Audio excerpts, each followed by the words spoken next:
Well, I'm about to break the silence, and unfortunately, I haven't shown you any of the painting or the weathering on this tank.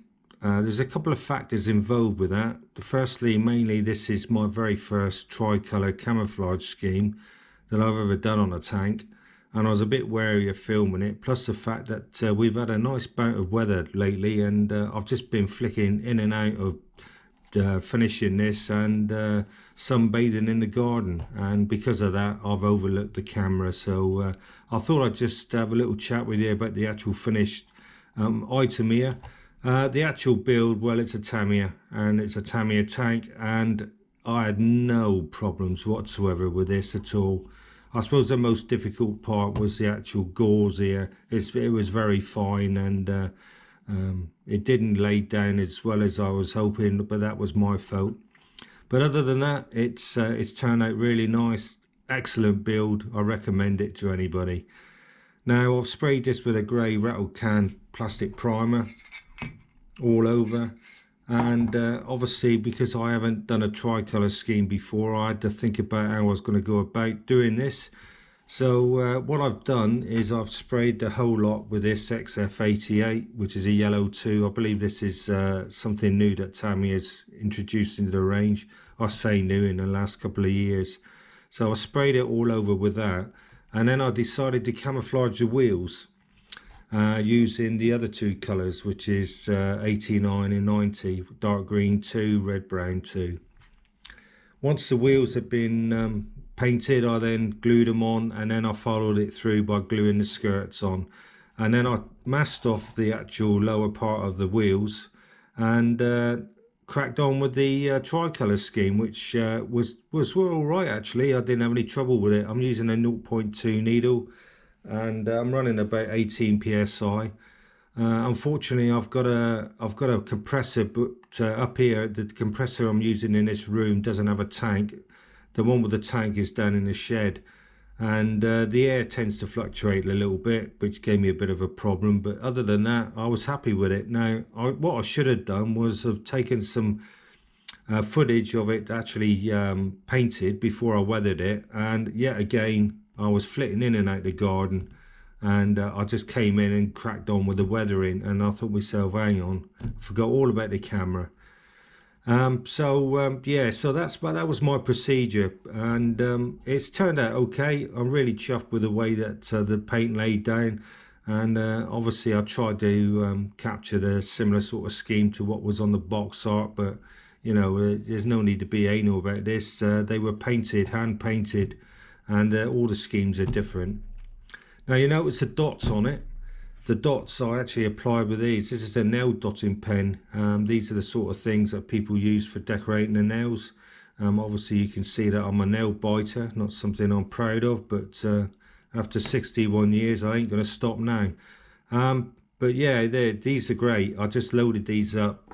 I tend to use this rather than a palette, because I don't have the room here, to be perfectly honest. So I lay the paint down there, and I dip it in, make sure that it floods around the actual sphere there, and then I'll just go around, and I've done a yellow and I've done brown spots as well. So the yellow went on the green and the brown spots went on the yellow.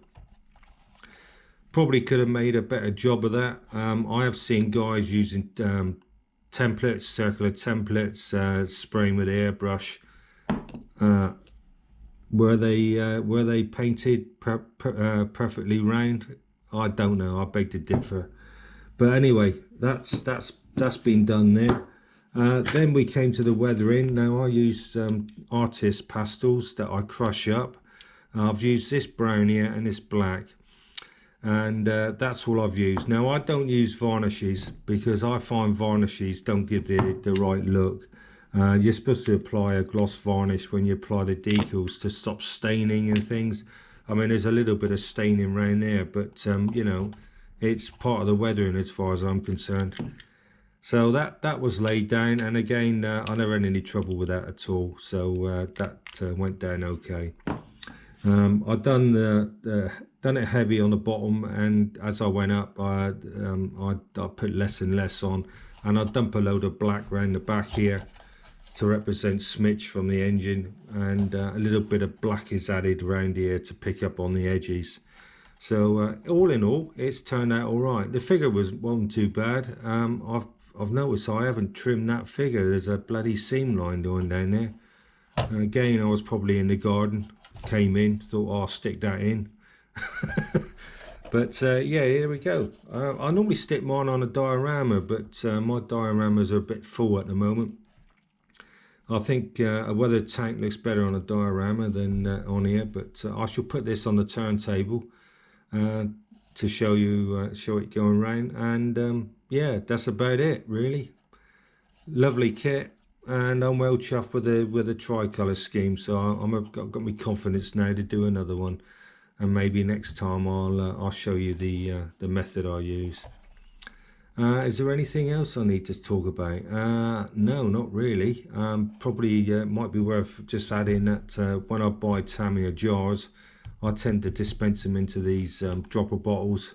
I buy two. When I buy a brand new colour that I haven't had before, I buy 2 pots, and then I thin it down with IPA by 5%. So these are a 30 milliliter bottle, so 2 Tamiya bottles plus the thinning